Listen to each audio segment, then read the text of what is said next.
मुझे ये बताइए, आपने देखा है कॉकरोच को मारा कैसे जाता है? या तो उस पर हिट स्प्रे कर दिया जाता है, या फिर चप्पल उठा करके उसको कचर दिया जाता है। जी।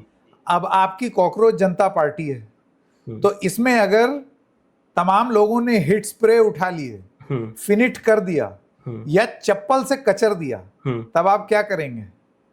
यार देखो, इन चीज़ों के लिए तो हम मेंटली प्रिपेयर है, क्योंकि अगर आप देखोगे पिछले 10 सालों का इतिहास, तो जब जब ऐसी चीज़ें हुई है तो किसी पर यूएपीए लगा है, किसी पर एनएसए लगा हुआ है, तो मेंटली प्रिपेयर तो है।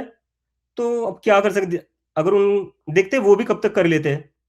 लाइक लोगों ने भी थोड़ा डर कर ही पिछले 10 साल निकाले हैं, इसलिए ज़्यादा कुछ लोग बोल नहीं रहे थे, लेकिन अब लोगों का भी डर खत्म हो रहा है, तो वहां मेरा तक आपने आखिरी पुश कर सवाल, दिया है। हाँ सॉरी, आप कुछ कह रहे थे। हाँ, आपने लोगों को वहां तक पुश कर दिया है कि जहां पर अब उनके पास कोई ऑप्शन नहीं बचा हुआ है, और अब उनको लग रहा है कि नहीं यार, अब हम और ज्यादा ना टॉलरेट नहीं कर सकते ये चीज, अब थोड़ा गंभीर होना पड़ेगा, कहीं ना कहीं अकाउंटेबिलिटी लानी पड़ेगी। अभिजीत जी, आपको पता है 2012 में जून, ये बात हो रही है जंतर मंतर पर, जहां पर इंडिया अगेंस्ट करप्शन का मूवमेंट चल रहा था। ओके। और उसमें एक इंटरव्यू, मैं एक चैनल में काम करता था उस समय, उसमें एक इंटरव्यू अरविंद केजरीवाल का मैंने किया, जिसमें एक सवाल ये पूछा गया कि आप अभी तक तो एक नॉन पॉलिटिकल मूवमेंट हैं, बट आपसे ये कहा जा रहा है कि आप पॉलिटिकल हो जाएं, और आप पॉलिटिकल नहीं हो रहे हैं।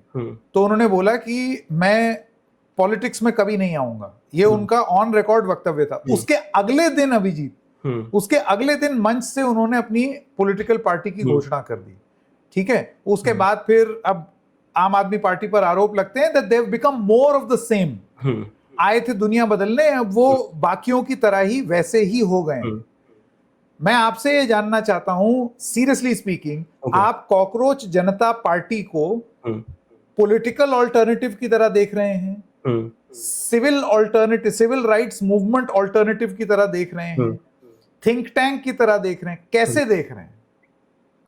देखो, मेरा तो पूरा ये जो बैटल है वो पॉलिटिकल या है। सेटेरिकल पेज की तरह देख रहे हैं कि आओ थोड़ा मजा लो बस? नहीं, ये भले ही वैसे स्टार्ट हुआ होगा, लेकिन अभी जैसे चीजें चल रही है वो वैसा थोड़ा सीरियस हो रही है चीजें। लाइक मुझे हर 5 मिनट में 100 100 150 मैसेजेस आ रहे हैं जिनजी लोगों के कि आपने ये मूवमेंट स्टार्ट कर दी है, अब आप पीछे मत हटना प्लीज।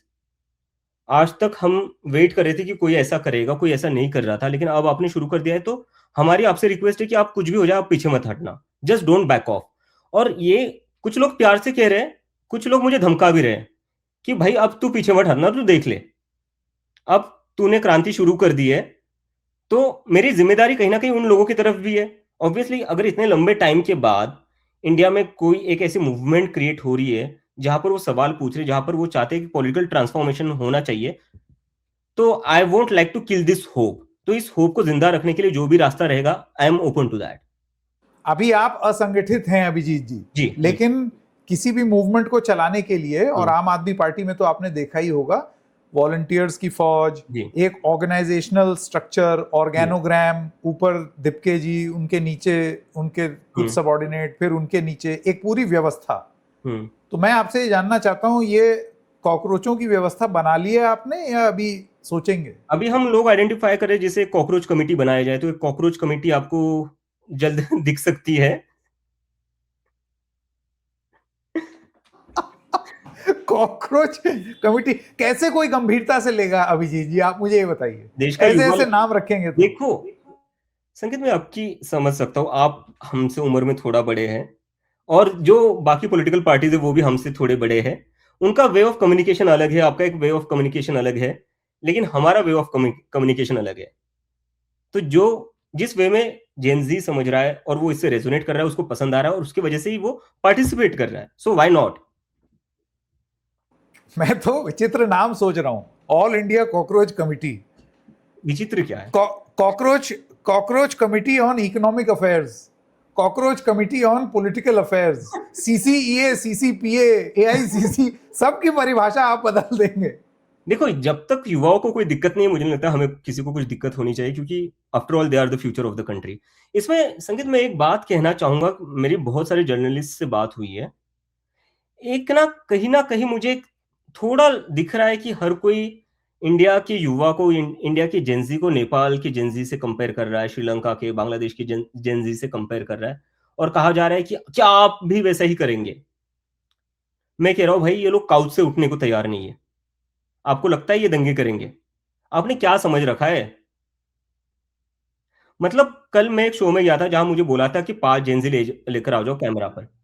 वो नहीं तैयार थे। वो बोले थे यार आपको जो सपोर्ट चाहिए वो हम बैकएंड से दे देंगे, हमें बस सामने मत लाओ, we are too camera shy. तो ये लोग कैमरा पर आने को तैयार नहीं है, आप इन लोगों को कह रहे हो ये दंगे करेंगे? कैसी बातें कर रहे हो यार? और देश देख रहा है 10 सालों से कि देश में दंगे कौन करता है, जिंजी नहीं कर रहा है। दंगे कौन कर रहा है ये सबको पता है। तो इसमें मैं एक चीज सभी लोगों से कहना चाहता हूं, क्योंकि ये मेरी जिम्मेदारी है अब सबको बताना, क्योंकि ये मूवमेंट काफी बड़ी हो रही है, कि ये जो भी करेंगे, हम जो भी करेंगे, वो पूरा कॉन्स्टिट्यूशनल राइट्स के विद इन ही करेंगे। We believe in the constitution of India and we believe in democracy.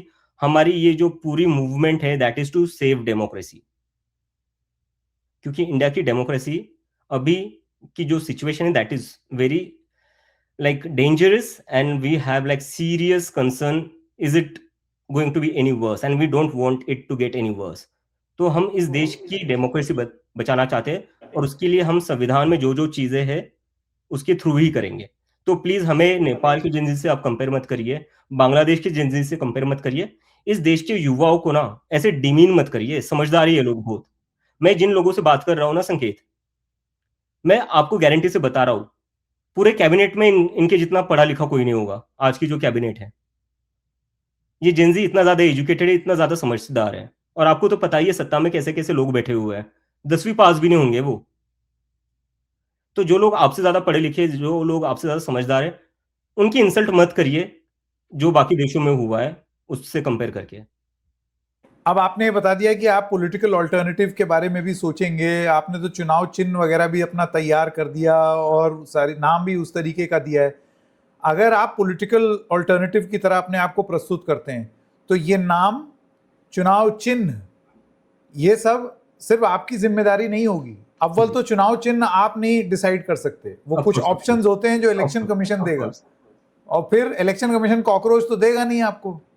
नहीं देखिए, उसमें उसके पीछे मेरा रीजन ये था, ये दिखाना कि कई बारी एक ऐसा चलता है कि यार ये जो लोग ज्यादा फोन पर लगे हुए रहते हैं ना, वो कुछ नहीं करते, वो अपना टाइम वेस्ट कर रहे हैं। लेकिन मुझे ऐसा लगता है कि फोन के थ्रू ही अगला जो मूवमेंट है वो फोन के थ्रू ही होगा, और हम देख रहे हैं। ये तो मैं बस कह रहा था कुछ दिन पहले, अभी हम देख रहे हैं फोन के थ्रू ही अगला मूवमेंट बन रहा है। आप मेरा इंटरव्यू क्यों कर रहे हो? क्योंकि जो जेन जी फोन पर पड़ा हुआ है वो इस पर बोल रहा है, तो वो उसके लिए ये दिखाने के लिए कि अगला every single post is a sign of resistance. हर एक सोशल मीडिया पोस्ट जो आप कर रहे हो एक मैसेज है, वो एक रेजिस्टेंस का साइन है। वो उसके लिए था कि फोन को डिमीन मत करिए, जेंजी को डिमीन मत करिए। ये बताइए 2029 का चुनाव कॉकरोच जनता पार्टी लड़ेगी या नहीं? देखिए, ये इस पर मैं अभी कुछ नहीं बोलूंगा। ऐसा तो मुझे नहीं लगता कि 2029 तक ऐसा कुछ हो सकता है कि हम लड़े वो सब, but it has the potential going forward to change the political discourse of India. और देखो, हमारा प्रायोरिटी वही है, भले ही हम देखो कंटेस्ट करे या ना करे वो बहुत दूर की बात है। अभी हमें बस 72 घंटे हुए हैं। 72 घंटे में हमने जितने भी लोग जोड़े हैं वो अपने आप में बहुत बड़ी मिसाल है। मुझे नहीं पता आखिरी बार ऐसा कब हुआ था, 72 घंटों में 2 लाख लोग किसी के सोशल मीडिया प्रोफाइल पर आ गए होंगे। तो अभी एक एक स्टेप करके लेते हैं और देखते हैं क्या होता है। लेकिन yes, one single agenda is to change the political discourse of the country. पैसा कहां से लाएंगे सब कॉकरोच? यार कॉकरोचों को पैसा पैसे की लगता है इन सब चीजों में। कॉकरोचों को पैसे की जरूरत नहीं है, बस वाईफाई की जरूरत है। उनको जहां वाईफाई मिल जाएगा वहां से वो शुरू हो जाएंगे। वाईफाई चाहिए, फोन चाहिए जो उनके बस पास ऑलरेडी है। बड़ा सिंपल है, हम बहुत ही सिंपल लोग हैं, हम बहुत ही आलसी लोग हैं, हमें भी ज्यादा कुछ चीजें कॉम्प्लेक्स नहीं करनी है। बहुत इजी वे में, बहुत सिंपल वे में हम अपनी बात रखेंगे और इसको बड़ा करेंगे। चलिए अभिजीत दिपके जी, बहुत बहुत बधाई आपको आपकी इस नई पार्टी के लिए। अब देखते हैं आगे आप कॉकरोच क्या क्रांति लाते हैं, और उस चप्पल के डर से कि चप्पल कचर देगी कॉकरोच को, आप कितना बदलेंगे या कितना नहीं बदलेंगे एक बात वो तो आगे मैं देखा गारंटी जाएगा। से बता सकता हूँ, वो बदलेंगे। एक आखिरी चीज मैं कहना चाहूंगा कॉकरोचों के ऊपर, जो जो जो जो पावर में बैठे हुए लोग कॉकरोच कहते हैं कि ये लोग कॉकरोचों जैसे ये वो, उन लोगों को ये कहीं ना कहीं समझना पड़ेगा कॉकरोच कहाँ पलते हैं। जहां गंदगी होती है, जहां कुछ सड़ जाता है ना, कॉकरोच वहां होते हैं। तो क्या इस देश का सिस्टम इतना सड़ चुका है कि अब कॉकरोच इसलिए वहां बाहर आने लग गए हैं? तो ये कहीं ना कहीं आप जब ऐसे कमेंट करते हो आपको भी सोचना पड़ेगा कि शायद सिस्टम इतना सड़ गया है इसलिए इतने कॉकरोचेस दिख रहे हैं आपको अब। अभिजीत जी बहुत बहुत धन्यवाद हमारे साथ जुड़ने के लिए। डबल चेक थैंक यू पर सो मच। Thank you.